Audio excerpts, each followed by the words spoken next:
നമസ്കാരം. ഞാനിപ്പോൾ പുത്തൂരാണുള്ളത്. പുത്തൂര് സുജിത്ത് എന്ന ഒരു ചെറുപ്പക്കാരൻ, അതേ ഒരു ദിവസം ഒരു സ്ഥലത്തേക്ക് പോകുമ്പോൾ ഒരു അമ്മ ഒരു ആത്മഹത്യ ചെയ്യാനാണ് എന്നുള്ള നിലയിൽ ഒരു പുഴയുടെ സമീപം നിൽക്കുന്നതുണ്ട്. അപ്പോൾ അയാൾ ചോദിച്ചപ്പോൾ അമ്മയ്ക്ക് വീടില്ല, അങ്ങനെയുള്ള വിഷമകരമായ ഒരു അവസ്ഥയാണ് അമ്മ പങ്കുവെച്ചത്. അപ്പം ഈ സുജിത്തിൻ്റെ കയ്യിൽ ആകെ ഉണ്ടായിരുന്നത് ഒരു 50 രൂപയാണ്. അതേ 50 രൂപ കൊടുത്തിട്ട് ആ അമ്മയോട് പറഞ്ഞ്, അമ്മ വിഷമിക്കേണ്ട അമ്മേ, അമ്മയ്ക്ക് ഞാനൊരു വീടും കൂടെ വെച്ച് തരാമെന്ന് പറഞ്ഞത്. ഒരു കോൺഫിഡൻസ് ആണ്.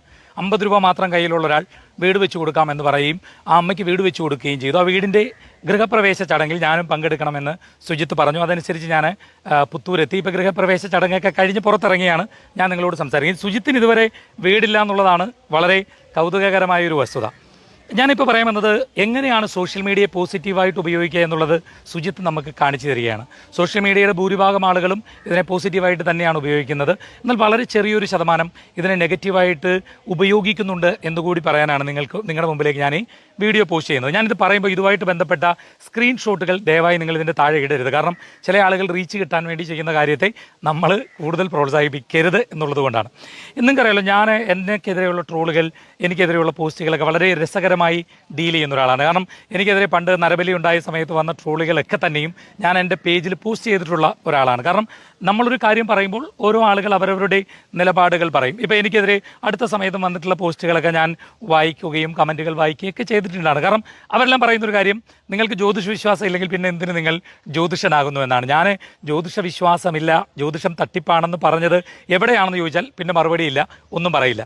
അപ്പം തട്ടിപ്പിനെതിരെ പറയരുത് എന്നാണ് ഇവർ ഉദ്ദേശിക്കുന്നതെങ്കിൽ അതെന്നെ കൊണ്ട് പറ്റത്തില്ല. ഞാൻ പറയും, കാരണം ഇതെൻ്റെ കുലത്തൊഴിലാണ് എന്നുള്ളത് കൊണ്ടാണ്. പിന്നെ ചില ആളുകൾ ഹിന്ദു ആചാരത്തിനെതിരെ പറയുന്നു.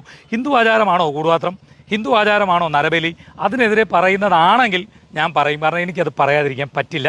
കാരണം എൻ്റെ കുലത്തൊഴിലുമായി ബന്ധപ്പെട്ടിട്ടുള്ള ഒരു കാര്യമായതുകൊണ്ടാണ് ഞാൻ അതൊക്കെ പോസിറ്റീവായിട്ടാണ് എടുക്കുന്നത്. കാരണം അവർക്ക് അവരവരുടേതായ നിലപാടുകൾ ഉണ്ടാവും.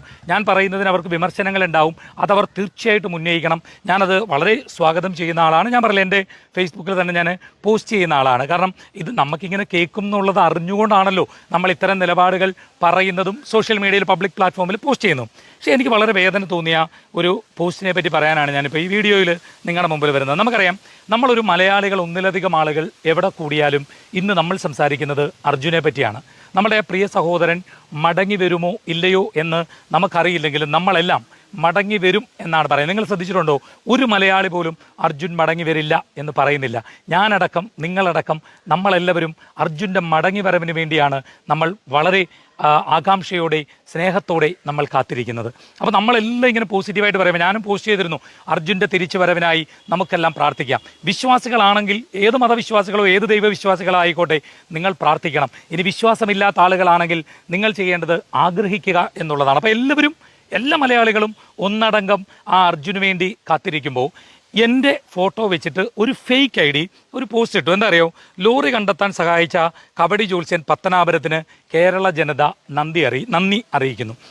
എനിക്ക് ട്രോളുകൾ ഇഷ്ടമാണ്, പക്ഷേ ഒരിക്കലും എൻ്റെ സുഹൃത്തെ അത് അർജുൻ്റെ പേരിൽ ആകരുതായിരുന്നു. അതെനിക്ക് വലിയ ഒരു വേദനയുണ്ടാക്കി. ഞാനടക്കമുള്ള എല്ലാ മലയാളികളും, ഒരുപക്ഷെ താങ്കളടക്കമുള്ളവർ കാത്തിരിക്കുമ്പോൾ നമ്മൾ അർജുൻ്റെ പേരിൽ അത് ചെയ്തത് തെറ്റായിപ്പോയി. കാരണം നിങ്ങൾക്കും അറിയാം, ഇതിട്ട ആൾക്കും അറിയാം, പറയുന്ന ആളുകൾക്കും അറിയാം, ഞാൻ ഈ ജ്യോതിഷം ഗൂഗിൾ മാപ്പാണ് എന്ന് വിശ്വസിക്കുന്ന ആളല്ല. അത് പരസ്യമായി പറഞ്ഞിട്ടുള്ള ആളാണ്. അത് അങ്ങനെ വിശ്വസിക്കുന്നവർ എൻ്റെ അടുത്ത് വരണ്ട എന്ന് പറയുന്ന ആളാണ്.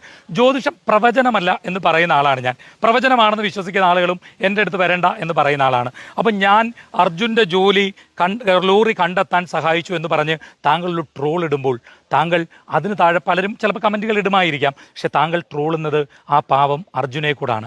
ആ ഒരു വിഷയത്തിൽ താങ്കൾ എന്നെ ട്രോളാൻ പാടില്ലായിരുന്നു.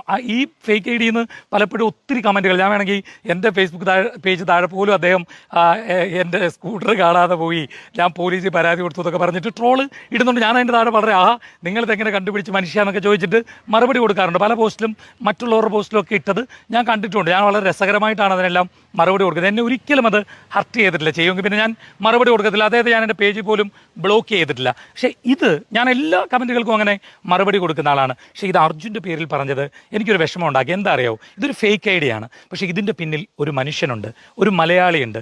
ആ മലയാളി ഒരു അച്ഛനാകാം, ചിലപ്പോൾ ആ മലയാളി ഒരു മകനാണ്, ചിലപ്പോഴുള്ള മകനാണ്. ആ മലയാളി ചിലപ്പോൾ ഒരു ഭർത്താവാകാം, കല്യാണം കഴിച്ച ആളാണെങ്കിൽ, ചിലപ്പോൾ ഒരു സഹോദരനാകാം, സഹോദരങ്ങളുണ്ടെങ്കിൽ. അങ്ങനെയുള്ളൊരു മലയാളിയായിട്ടുള്ള ഒരാൾ നമ്മളെല്ലാം വളരെ പ്രാർത്ഥനാപൂർവ്വം ആ ചെറുപ്പക്കാരൻ മടങ്ങി വരണമേ എന്നാഗ്രഹിക്കുന്ന ആ ചെറുപ്പക്കാരൻ്റെ ഇത് വെച്ചിട്ട് ട്രോൾ ചെയ്ത് ഒട്ടും ശരിയായില്ല സുഹൃത്തെ. കാരണം നമ്മളെല്ലാം സംസാരിക്കുന്നത് ചിലപ്പോൾ അർജുൻ ഈ വണ്ടി ഒഴുകിപ്പോയപ്പോൾ പുറത്തുപോയി എവിടെങ്കിലും ചിലപ്പോൾ വനത്തിലെങ്ങാണ് അകപ്പെട്ടിട്ട് പിന്നെ തിരിച്ചു വരുന്നൊക്കെയാണ്. നമ്മൾ വരുമോ വരത്തില്ലയോ എന്ന് അറിയെങ്കിൽ പോലും നമ്മളെല്ലാം പ്രതീക്ഷിക്കുന്നതും നമ്മളെല്ലാം പ്രാർത്ഥിക്കുന്നതും അതിനാണ്. അപ്പോൾ താങ്കൾ ബാക്കി എല്ലാ വിഷയത്തിലും ട്രോളിക്കോളൂ, തുടർന്നും ട്രോളുകൾ തുടർന്നോളൂ. പക്ഷേ ഒരു കാരണവശാലും ഈ കാര്യത്തിൽ അങ്ങനൊരു കള്ളത്തരം ട്രോളായിട്ട് അർജുൻ്റെ പേരിൽ ഇറക്കിയത് എന്നെ വിഷമിപ്പിച്ചു. കാരണം താങ്കൾ മനസ്സിലാക്കുക, നമുക്കൊക്കെ നാളെ എന്ത് സംഭവിക്കും എന്നറിയില്ല. നമ്മളൊക്കെ അർജുനെ പോലെ ഒരു മകനും ഒരു ഭർത്താവും ഒരു സഹോദരനും ഒക്കെയാണ്. അപ്പം നമ്മൾ ഒരിക്കലും ദൈവത്തെ ഓർത്ത് ആ ട്രോളുകളിൽ എന്നെ പിടിച്ചിടരുത്, എൻ്റെ പേരിനെ വലിച്ചഴക്കരുത്. അതെനിക്ക് വേദന ഉണ്ടാക്കുന്നു. ബാക്കി ട്രോളുകൾ തുടർന്നോളൂ. താങ്കൾ ബൈക്ക് കളഞ്ഞു പോയെന്നോ കാറ് പോയെന്നോ എന്തും പറഞ്ഞോളൂ, അതാണ് ചെയ്യേണ്ടത്. അപ്പോൾ താങ്കൾ ഉൾപ്പെടെ നമ്മളെല്ലാവരും അർജുൻ്റെ മടങ്ങി വരവനായി പ്രാർത്ഥിക്കുക. പിന്നീട് ഇതിന് ശേഷം താങ്കൾ എന്ത് വേണമെങ്കിലും ട്രോളിക്കോളൂ.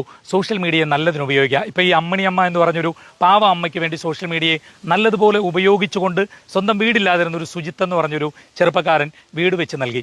ആ സുജിത്തിനും ആ അമ്മയ്ക്കും എല്ലാ ആശംസകൾ നിങ്ങൾക്ക് നേരാം. നമുക്കെല്ലാം അർജുൻ്റെ മടങ്ങി വരവിനായി വീണ്ടും വീണ്ടും വീണ്ടും പ്രാർത്ഥിക്കാം.